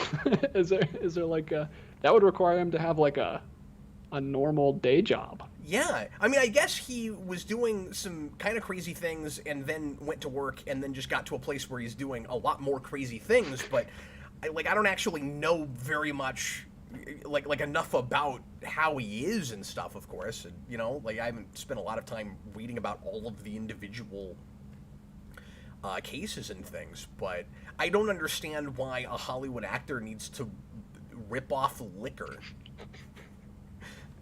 Like, I have questions. I don't know how bullets get in the hands of 1-year-olds. Like, that all really bothers me and freaks me out. And yeah, I can't stand that stuff. Well, you see, Cap, Michael Keaton. I'm trying to be as light as I can about this, but part of the reason that this is difficult for me to talk about is this person endangered children, and that really and I don't know the ins, or allegedly, whatever. Like, I don't know the ins and outs of it. I don't know the situation, but it sounds real messed up, and it makes me uncomfortable at the very least. Yeah. Yeah. Oh man, Ezra Miller keeps dragging us back in. We're trying to move on, people. Bob the Hun says you keep calling Ezra Miller they. Is he Two-Face? That's just such a. Oh, is that why you said that? I see. Yeah, I'm having a hard time with that and going back and forth on it because of the non-binary thing, and I'm just not used to that. So anyway. Yeah, it's very confusing. Plural, singular. It's confusing. We don't have a good pronoun for this. We haven't made one up yet, so we're just using they, and everything about my writing background says don't say that, it's plural. Anyway. Yeah, same. J Forever King 199 thoughts that WB calls it Batman Flashpoint. I hadn't heard that. You think they might change the name of it to that is not a crazy town suggestion that could happen, where like even though Ezra Miller is in every scene and the star of the movie, could they try to lessen his importance in his own movie with a title change, and by putting as little of him as possible in advertising if they choose to release it? Maybe. I could see that. I hope they just cut out all the scenes that Ezra Miller's in and they release a 20-minute movie in theater. They call it Batman 89 Returns, and it's completely nonsensical. Oh, man. Batman Flashpoint. That's a weird title, but do what you gotta do, WB. Adam March, it will be renamed Batpoint. It's not any weirder of a title than what they've renamed Pennyworth. Did you hear about that? Oh, yeah, I was hoping someone would bring up Pennyworth Tube. Pennyworth. Okay, so I didn't know that show was even still on. They're doing a 3rd season, and it sounds like they think they can actually get more people to watch that show even though it's been on for a long time. Because remember, with COVID and stuff, that's had 2 seasons, but it's been on like 4 years, right? Crazy. At least 3. I think 4. Who's watching it? Nobody. Pennyworth, the origin of Batman's butler. I'm not kidding. You can't make this up. That's what they're calling it. Like, more people are going to watch it now. Why would you not just call it like DC's Pennyworth or like Batman? Anything. The origin of Batman's butler is the funniest thing. Why don't you just change the name to Alfred? If you're going to change it. Yeah. Because then at least more people know what it is. I mean, that would still be kind of silly. It's like, now it's his first name. Or just call it out. You know what? You could change the name to Alfred Pennyworth, I guess. I could see that. But, like, no. You're going to go back to, like, the 1950s and do, like, the Superman's girlfriend Lois Lane. The origin of Batman's butler. The origin of Batman's butler. Wow. I collect as much as I can, like every superhero, not just in comic, not just movie, but also TV show. And I've slowed down real hard on TV shows because there's too many of them, and I want to wait until entire shows get released and not buy them season to season anymore. Even if I choose not to buy everything now, I kind of want to own that just to have Batman's butler on a spine on my shelf. Yeah, I feel so bad for the designer who has to design that logo. Like, Pennyworth, the origin of Batman's butler, is like this really long sentence underneath. You just abbreviate? All the words in the subtitle? That's what I'm saying. It's Pennyworth Tube. If you do an acronym. I didn't even Tube. understand why you said tube. That's fantastic. Oh, man. So dumb. So dumb. I even think if it wasn't called Pennyworth in the first place and you made just like a mini-series called The Origin of Batman's Butler, like it sounds silly, but it sounds less silly. It sounds less silly as a as a subtitle. It sounds ridiculous. But he's not a butler. Well, I was going to say if this is he's so much more than a butler. Say again? He's so much more than a butler. That's like so demeaning. He's not true. Batman's butler. He's Batman's like right-hand man. Like second. He's not. He's Bruce Wayne's butler. Well, especially because that's like maybe it's changed now. Maybe it's evolved into something else. But it started as a spy show, and they did the whole thing where Alfred has like a military background, or he he was sort of like an MI6 kind of character, and to be like, he has this like great action presence, and then he becomes he's just Batman's butler. I want the show to be like season 4 to be Batman is around, like it's in the future, and like Batman is around, but he's like his butler by day, and then he's the superhero at night. Like he goes out and does his own thing. Like he has his alter ego as Batman's butler. You find out that Alfred is actually the world's greatest detective, and Batman just takes all the credit. Yeah. But I love how they feel like 4 years in, people still don't know what Pennyworth is. They have to say Batman's butler on the show. I can't get my mind around it. Pennyworth. Isn't that like the clown from It? We thought it was... I want to see that mashup. Alfred just keeps transforming into Pennywise? Pennyworth the clown. Or is Pennywise, the origin of Batman's evil clown. Pennywise, the origin of Captain Clown. And we find that Captain Clown. And then we find out that the Joker was actually Alfred all along. It was Alfred all along. Like what is happening? We thought it was crazy enough. What's happening is DC in 2022. That's what's happening. We thought it was crazy enough news that Alfred was getting his own TV show. And then we find out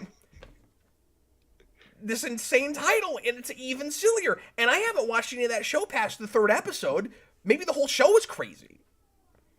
It is, after all, the people that made Gotham making basically more Gotham in the past, but not in the same continuity. Can we keep this series going? Can we do more? Can we do like Fox, the origin of Batman's banker?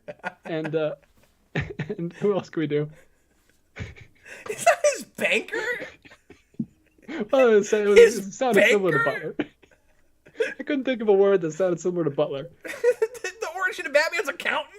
Yeah. Well, that doesn't roll off the tongue. That's pretty good. No, the less it rolls off the tongue, the better. That's true. It's true. I'm making it sound too good. Yeah. Oh, man. Who's the mechanic that fixes the Batmobile in some continuities of Batman? We could have that guy, like the origin of Batman's mechanic. Yeah. Can't remember his name. Harold, the origin of Batman's mechanic. No, Harold is too familiar. You got to go with his last name. What's his last name? I don't know what I don't think anybody knows what his last name is. No, he's just Harold. Just Harold. Harriet, the origin of Batman's aunt. Oh gosh. Okay, what is happening? Let's get back to comment, shall we? Let's get back on the rails. TH1 pre-written? Yeah. I got some cool pre-writtens before the show started. Yeah, thanks, guys. I finally thought of Harold. I got it. I got it all by myself. Harold is the mechanic. I love it. Harold. It just sounds like a 7-year-old. Daniel Davis, Cap, what's the best unintentional creepy aspect of censorship? I still say the Morbius plasma thing from Spider-Man the Animated Series. Oh, I see what you're saying. Like a particular example of censorship where like we make it almost worse by trying to shield kids from something. Yeah, that's it. Boy, put me on the spot with that. That's a good example. Those hands are so much creepier than just like putting your mouth on a person's neck, just like. Bleh. Oh yeah, absolutely. No, that's a really good example. I would have to think long and hard about that. It probably all comes from that show, though. Yeah. No, I mean, I know that I have. Boy, I would have to really think about it because I Yeah, I know have to do research. I know I've talked about this with things before, where it's like, well, you might as well have just shown it. It's so much worse because you didn't show it. Which is all the things you're imagining, and even horror films sometimes have this. You've stumped me in the moment. I can't right away think of something better than that. That wasn't a super chat, was it? No, it's just a pre-written. That's good. I'd feel bad if it was a super chat and I couldn't come up with a good answer, but that's a great question. Yeah, if you have a really good question that you think is going to stump us, just put a good answer also, so we can at least read that, and then we won't feel as bad. Mutale, Rachel, the origin of Batman's friend. These sound like straight to DVD, like preschool Batman movies. They really do. But you got to say Batman's bestie because we're keeping the butler banker. We're keeping the alliteration going. But remember, this is DC we're talking about. They greenlit the title Batman v Superman: Dawn of Justice. Which already sounds like a direct-to-video animated movie. That's true. I've said that since 2015, and I'm not backing down on it, man. I still think it sounds like that. What's next? TH1, this is like the unreleased Fantastic Four again, LOL. Jedi Knight, how about the Joker disfiguring people instead of killing them? In what? The animated series? Yeah, you're right. There's a lot of that in that show. But a lot of that's intentional, where it's like, we can't show a lot of actual violence, so we're going to make it even worse and make the censors wish they'd let us do things we would have done. Yeah. Anyway, I'm sorry. Would you read that one more time? Yeah, this TH1 says this is like the unreleased Fantastic Four again, LOL. Yeah, well, we talked about that with Batgirl. Although at least they only spent like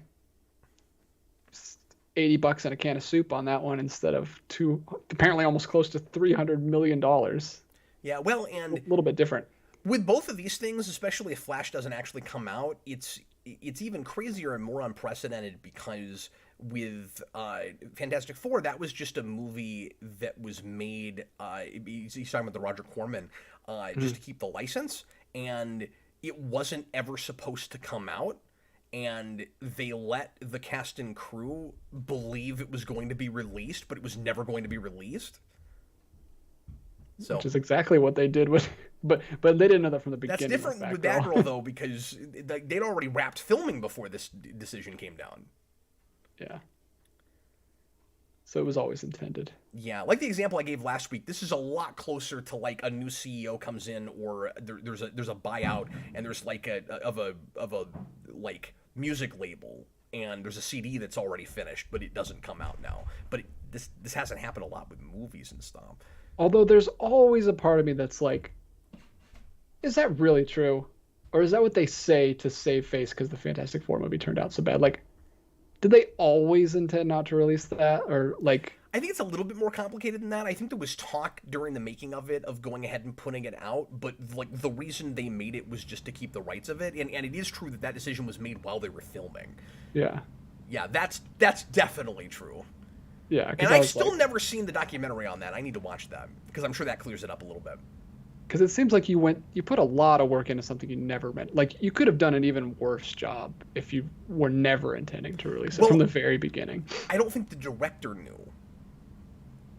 Good grief, that's very sad. Like I said, cast and crew, sad. Like, I don't think the director knew. Remember, Roger Corman didn't make that movie. Yeah. That's so much sad. That's even sadder than the Batgirl thing. Because at least that was like a last-minute decision, like, fiasco. Like, that, if that was intended from the beginning and they just bamboozled those people, yeah, it's so sad. I'm going on years, like several years old memory. I could be off on some of this, but that's what I'm remembering. Fantastic Four has had such a messed up history in film. Hot Soup, $9.99 from Hot Soup. Yeah. Oh, thank you very much. What's up? They should release Batgirl on Blu-ray and have the Flash. We don't release things on Blu-ray anymore. They should release Batgirl on Blu-ray and have the Flash as a side B bonus feature. They should sell it on Batgirl and Keaton and never mention Ezra Miller again. That would be amazing. An Easter egg on the Batgirl Blu-ray is the Flash movie. You know what? That's funny. Obviously, that would never happen. This wouldn't either, but my suggestion after hearing that is a little bit more realistic, I think, but also silly. This is what I want. I want... DJ, I want both of those movies to come out as like a value 2-pack. As if they've been in the theater already and released before, but now if you never bothered seeing them, you could see both of them. They start in like the $5 bin at Walmart. Yeah, but it's like just that value. It's like two movies. Two for the price of one. Batgirl and Batpoint. And then they can even put it on one disc that's like the old discs where like one's movie's on the other side and one movie's on the other, just to save money, because they're trying to save money. They don't want to put money into this. Yeah. You make it a flip disc? Yeah. And then on the bottom of the box it says featuring Michael Keaton. Oh no, what would be even better? You don't even say like DC 2-pack. You know how they title a lot of them? It's like it'd be like, a DC superhero 2-pack, or just superhero 2-pack, or like I don't know, like Flash Batman 2-pack. What, or Batgirl 2-pack. What it should say, they should do what they do with actors. It just says Michael Keaton 2-pack. That's true, because he's in both. It's the Michael Keaton collection. Yeah, well, they should do a 4. They should do the Batman Returns, Batgirl, Batpoint. Yeah. And they'll call it the Michael Keaton quadrilogy, like they always do. Or like, oh yeah, it was all planned from the beginning. And you put the Flash movie in the bottom right. It's the 4th one. It looks like the one we were like groping around trying to come up with something to put in that spot. Yeah. Okay, anyway, what else? What else you got? What else you got? Bob the Hun. Eric has been vindicated. You know he's happy. I got a message from him about it. When the like recently, the second or third most recent crazy thing that we heard about with Ezra Miller happened, and DC is like scrambling trying to decide what to do with that movie, I just get a message from Eric that says, yeah, I never liked that guy.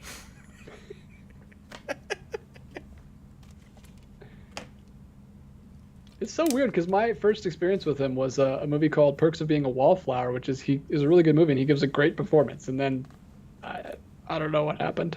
I've heard he's an actual actor. I've never seen him in anything besides Flash, or in a role besides Flash.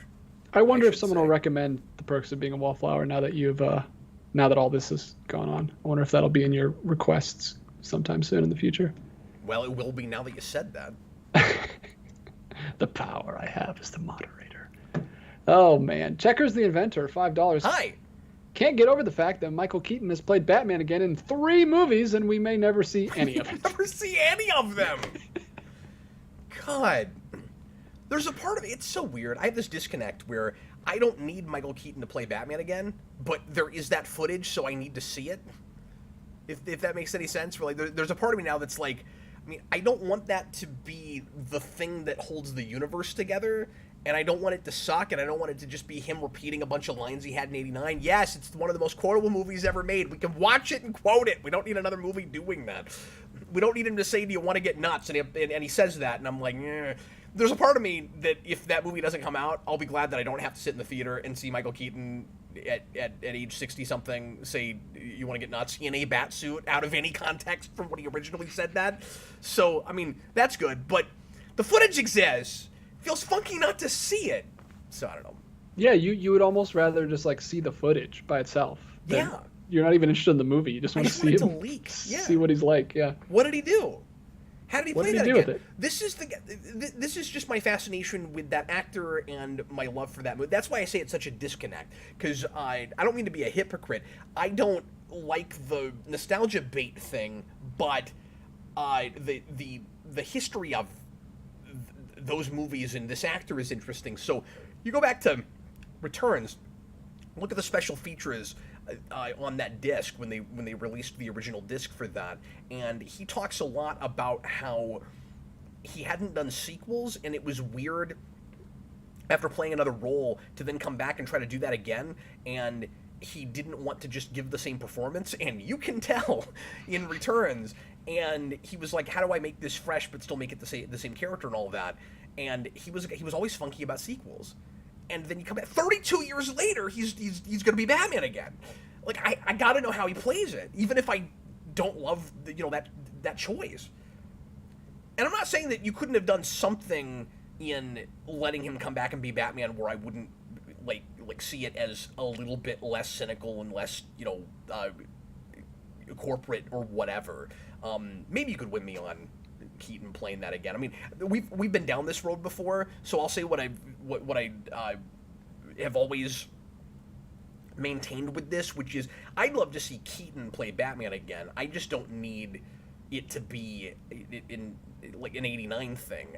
It would have been great for him to be like Old Man Bruce Wayne for a Batman Beyond thing, and even if it was in the future of that would be cool. Why is he still kicking around at that age and wearing his batsuit? Like, But if you made it a decades later sequel and it was good, that's at least better than a lot of those aren't. So I don't trust it, but that's at least better than let's use it to give credibility to this broken universe that hasn't worked for the most part. Yeah, that's a terrible idea. Oh, Philip Kelton, 20 Mexican pesos. DJ, watch T1 and T2. It is the best action movie. Oh, sorry. Watch T1 and 2. T2 is the best action movie ever. It's definitely way up there. And I'm not going to argue with anybody that says that. Yeah, it's wonderful. No, you really should do that at some point. They're great. But I can't. I don't like action movies. So even if it's the best action movie ever, I don't know if There's other stuff to drag you through it, though. I'm not a big action movie guy either. Like, T2 is a really thoughtful movie. Like, there's a lot going on. You should see that movie. Yeah, I know. I've heard it all. There's just so much I still need to see. The Day Ghost, $6.99 in Canadian money. Austin. Well, thank you so much for the $2. What's up? Keaton Batman, you want to get nuts. Oh, sorry. Keaton Batman, you want to get nuts. Come on, let's get nuts. Ezra Miller, sounds good to me, Michael Keaton. What is happening? I can't even read you. I can't even read. You said this sounds like a TH1 comment, Super Chat Day Ghost. What are you writing here? I can't even read it. He says, it just stops with Michael Keaton, I'm going to read it exactly how it is without trying to inflect. He says, Keaton Batman, you want to get you want to get nuts? Come on, let's get nuts. And he says, Ezra Miller, sounds good to me, Michael Keaton, Okay. Yeah, I don't know if he meant to write more with that or what, but yeah, okay. Yep, he's just making a joke there. No, I see. He says, sounds good to me, and then Michael Keaton, it was an emoji. Sorry, there was an emoji in the actual super chat. It did not paste into my notes app. Oh, I see. My nuts app. Yeah, so he says, you want to get nuts? Let's get nuts. Ezra Miller, sounds good to me, Michael Keaton. And then the emoji was like the big wide eye emoji. Because he's got that face in Returns. Is that what he's doing? Yeah. So, Ezra Miller probably would go along with whatever crazy nuts Michael Keaton would want to do. Tom just said he takes offense to that. Sorry, it actually was not. It was not your fault. It was my notes app for not copying your emoji in there. Okay, new rule. No emojis in the super chats. Okay, moving right along. No emojis. Austin's gonna yell at me after this for wasting his $6.99 Canadian dollars. Yeah, I'm sorry, Austin. I'm sure it was really funny if I was looking at it, but I don't look at the super chats. I just let my moderator read them. Otherwise, I might as well just do the whole kit and caboodle by myself. Sorry, Austin. Classic emoji stumble. Senior Sticks Pennyworth is the Gotham prequel, Cap. I don't know about that. I watched the pilot and it didn't look like it could be in that universe. I don't think it's supposed to actually be. I really thought it was the people that made Gotham. For some reason, it's like I can't even say failing upward exactly, but it's like the people making Gotham getting to do more Batman prequel material that goes even earlier than that, but is not in that same continuity. Maybe they've done a thing where they make it clear later that it is that continuity, but I didn't think it was supposed to be. I thought it was its own thing entirely, but I don't know. That would make you watch it. I didn't like. No, it wouldn't. Oh man, I had to claw my way through the 5th season, and then it was so rough I couldn't even bring myself to do a review. I tried, I couldn't do it. Like I still have never reviewed that last season, and now I would have to watch it again in order to remember enough to talk about it. I don't know if I can bring myself to do that. So I don't know if you guys will ever get a review of that, but anyway, I don't think anyone cares. There were some folks that really did, especially, and I felt bad about it because especially since I did go back and finish the review for 4, and so there were some folks that had watched that show that were gearing up for me to talk about 5, and I did do my due diligence and watch that whole thing, but I just it was really hard to get any words out. I had to be remotely articulate. It's so rough, like, and the way it handled No Man's Land was stupid. Stupid. I just want you to do a review that includes that. It was really stupid. It's like we broke down the bridges for really no good reason. There wasn't an earthquake or anything. Like they just came up with a really dumb excuse. It was like, oh, there's these bombs and they're gonna blow. We gotta blow the bridges, and then the bombs never went off. So we have the bridges down for no good reason. And I couldn't believe they did it like that. And that's not even in the top 30 dumb things that season, but it just came to me. Anyway, moving right along. Robert Wild, $2. Bob, the origin of Joker's #1 guy. Yeah, that's good. Except that's not what you call that show. You, in that particular case, you'd have to get rid of the origin thing, and that whole show, I don't even know how you get a series out of this, but clearly the title of that show has to be Bob Gunn. And that's your... That's the opening prologue of the film, and then we like go back in time and get his whole origin story. We open it with his death? Bob Gunn. It's like Citizen Kane. 20 years earlier. And you got to include his cameo in Always Sunny too. He's in Always Sunny in Philadelphia for. Oh yeah, you told me about that episode. Senior Sticks, $2. Is Jason David Frank being MMA and the tats too real? Too real? Too real. What do you mean? It's too real for us. I don't know. Is it too real? Like it's a thing that happened? I don't really understand that question. Do you just mean like is it like too wild that a guy who played a wholesome character like a Power Ranger is an MMA fighter and has tattoos? Like I don't know if you realize this, several of them do like or at least not major Rangers, but there are like a few Power Ranger alum that are MMA actors or MMA fighters with lots of tattoos. MMA actors. That's a good job description. No, it totally makes sense. Justin from Turbo. Yeah. Is one. It makes sense. All of them are martial artists, so I mean, some of them are gonna go into that field. Sure. Too real. I like that. Adam March says JDF is too real. Yeah, that might be a phrase the kids are saying now, and I just don't understand it. I don't know what too real means. My apologies. All right, moving right along. Senior Sticks, $5. Would Morbius have been better if it was? You could almost put anything at the end of the sentence. It would be true. I was gonna say, like a man wearing a flower pot on his head. Yes. Would Morbius have been better if it was Fox's Morbius who wanted plasma? Yes. Absolutely. Yes, with the blue hair and the long black trench coat, amazing. Yeah, he should have been doing an accent. He should have had some gravitas. Yeah, absolutely. He should have been chasing Felicia around all over the place. Felicia. Oh, and he would have loved to do that. It's freaking Leto. Yeah, he's so reserved in that. Instead, he's going to play that as the most serious, generic role he's ever done.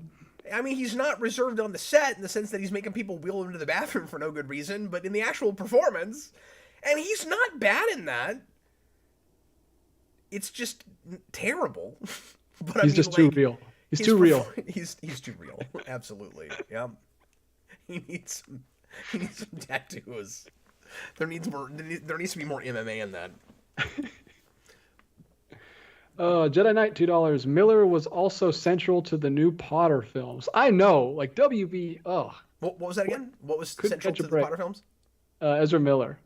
He's also like one of the main characters of the new Fantastic Beasts. Oh, series. is he really? I didn't know that. Yeah, he's in all three of them. He's like the central character. That's I feel so bad for WB. They hitched their wagon to a time bomb. Yeah. They and that's like not the only acting or like casting mistake they've made in recent years either.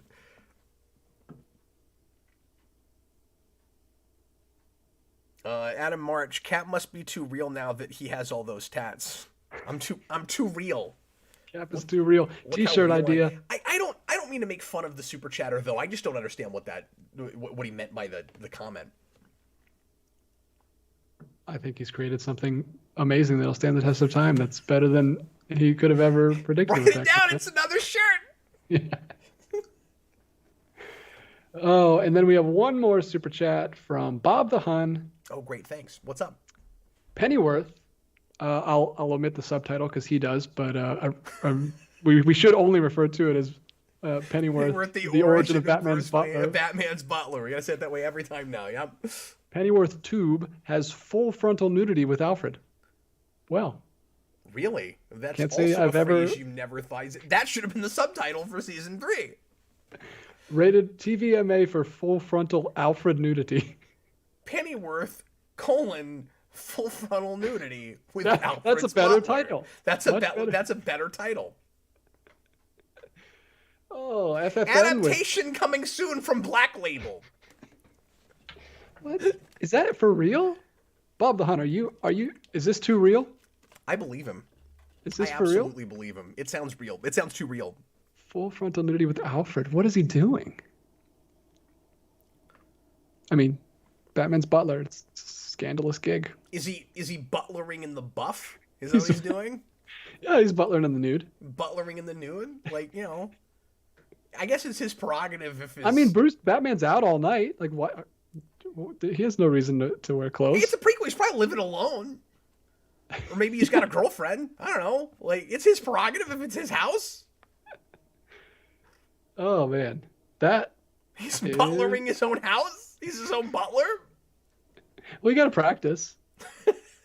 You can't just go to professional butlering right off the bat. You got to practice first in the nude in your own home. Yeah. It's the only way. Alfred's too real. Chewbacca's lover, $2. Well, he's practicing for multiple things. See, because he's also a nude model for artists, for painters. So he's practicing doing that while he's cleaning his house. Yeah, he's a life drawing model. Yeah. He could be doing it while he's butler. They could be painting him while he's doing it. 2 birds with 1 stone. Sure. I'd watch that. Adaptation soon from Black Label. Oh, man. Pennyworth, the origin of Batman's nude life drawing model. It's just Batman full in cape and cowl, just painting. It's like a Bob Ross. It's like a Bob Ross show, but with Batman and Alfred just standing there full frontally nude. This is a really strange fanfic here. Okay, let's go ahead and finish up the show. We're going to do After Dark here in a little bit for anybody that wants to stick with us over on Patreon. We're going to have a good time, I am sure. DJ, what was that last super chat? Chewbacca's lover, $2. Is Taika Waititi the worst director out now? I can't speak to that. I've only seen the Thor movies, and I know people like... was it Jojo Rabbit that he directed? Like, I know there's stuff that he made that people like. So I can't say that. I don't know. I mean, everything he made people like. I don't know. I've only seen Jojo Rabbit and Ragnarok, and I kind of hated both of them. So I don't like him, but I don't think he's the worst director. Like, he's competent. I mean, there's directors that are working Has Brett Ratner made a movie in a decade? Yeah, I was gonna say I don't even think I would call him just a like workman director. He's an artist. He has a particular style. It's a taste thing for me with Thor and the writings. Like I don't think he's a great writer, but like I like the look of those movies well enough. Some of the better and more integrated CG, while was in Ragnarok, like the look of that, the cinematography wasn't the problem. So no, I wouldn't say so. We have a couple more super chats. Just came in, TH1. He's buttering the maid, LOL. Oops, not after dark, LOL. I think he meant butlering, but buttering could Thanks, be... Tom. Moving right along. That's what I was talking about. So you can't get mad at me for making fun of you when the next one you put it as a typo. Buttering. He's buttering the maid. Oh, man. Philip Kelton, 50 Mexican pesos. Why are you putting butter on the maid? Stop it. Stop buttering She's the maid. She's not a roll. Batman comes home. Stop buttering the maid again. Stop buttering the maid. Why do we have a maid? I have a butler. Why do I have a maid? Well, Tom, why does he have a maid? Yeah, what? Is it his own maid in the prequel? Do they do some kind of a thing where it's supposed to be like a cool irony where it's like Alfred's got his own butler before he's a butler? Because I haven't seen that show since the third episode. Maybe they do that. Maybe so. Maybe he butters her. This is the weirdest show we've done in like a long time. We're loopier than when we did like a 4-hour show. What is going on? I don't think you can begrudge us that with the state of things at Warner Brothers and the fact that we keep having to talk about it. That's right. It's Warner Brothers' fault. This is the world we live in now. Blame it on Zaslav. I was going to say earlier, quality of this episode. Yeah, I was going to say earlier, like I felt a little nonsensical and all over the place in doing the lead-in topic earlier, and then I thought about what the topic was, and I was like, there's no other way to cover that. It's just life imitating life at that point. Yeah. Oh man, should we just switch over to After Dark? Because these super chats are getting very After Darky. Have we ever done that? Can we just like stay on the same call and just transition? No, we can't do that. Let's just read the super chats real quick, and if there's nothing to say, there's nothing to say. Go ahead. All right, Philip Kelton, 50 Mexican pesos. Martha Wayne is cheating on Thomas with Alfred, while Thomas is cheating on her with Penny Fleck.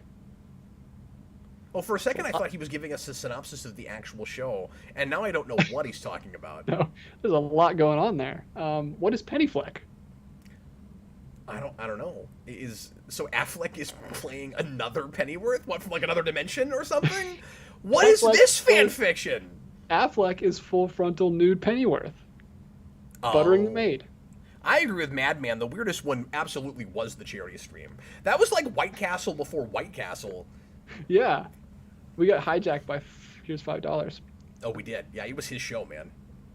And then Bob the Hun puts in another... It was his world and we were just living in it. Bob the Hun puts in $2 to say it's not butter on the maid, it's something else. Okay, all right. Because jokes are always funnier when you explain. That should be a shirt. That's one of your, that should be a shirt. Catchphrase. We need to write that down. I do say that all the time. Well... I don't want to say anything about that, except I can't believe it's not butter. What else do we have? We can leave it at that. Bob the Hun said Penny Fleck is Arthur Fleck's mom. Oh, there is a Fleck. Oh. There's another Fleck. Penny Fleck. Pennyworth and Penny. I forgot her first name was Penny. Pardon me. Okay. Wow. We really do need to end the show off because the sound of the dogs means that Brandon is here, and that means that we don't have much time left on the program. Yeah, Philip Kelton said it too. Penny Fleck is Joker's mother in Joker. Okay. Well, that's crazy. Yeah. Penny Fleck is in fact not Alfred or Ben Affleck playing Alfred Pennyworth. But see, when you say it like that, it sounds like it should be, but it's not Penny Fleck, it's Penny Fleck. But you're like, Penny Fleck, like Bat Fleck. Penny Fleck. Wow. So there was layers to that super chat. There were, absolutely. Well, folks, thanks so much for joining us tonight, participating, leaving super chats, interacting with us. You guys are wonderful. This was a wild show, but a really fun and delightful show, and I was so privileged to have you here and hang out with you for a couple of hours. Now, we're going to move on to do After Dark. We're going to bring some topics for you that we wouldn't normally do on the Captain Logan show. But, tonight on the Captain Logan show, you got some topics we wouldn't usually do on the Captain Logan show, so it's okay. So, join us, patreon.com/geekvolution, and just the $2 tier gets you access to it. Come hang out with us in the comments, and you can bring a topic with you, and we'll try to attack it if we can. Philip Kelton, another super chat. Thomas Wayne is Joker's dad. Alfred is Bruce's dad. Does he mean in that show, like that's actually happening? I assume he's just trying to give us information about that actual show. I know they did some wild, weird stuff in that. Like, Martha was pregnant with a daughter, I think, or something in that show. I forget. Alfred is Bruce's dad? That's terrible. That's like the whole point. Yeah, that's bad. If that's true, that's bad. Patently, I don't really care what the context is. I don't usually say that. I usually say you can make anything work. I don't know if you can make that work. I don't know. Plot twist: Uncle Ben is Peter's father. What? No, that's the whole point. Yeah, because then you're like, okay, well then it's not really that big of a deal that his dad. I mean, it is, but like, it's still sad that his dad died. But like, no, he's got his actual dad, so whatever. Yeah, that's cool. And then they kill off Alfred, and then there's like some other guy named Alfred that becomes his butler. Oh no, he's not telling us anything about the show. That was just a joke he was making. Oh, okay, was it? Good. Oh, but it sounds like.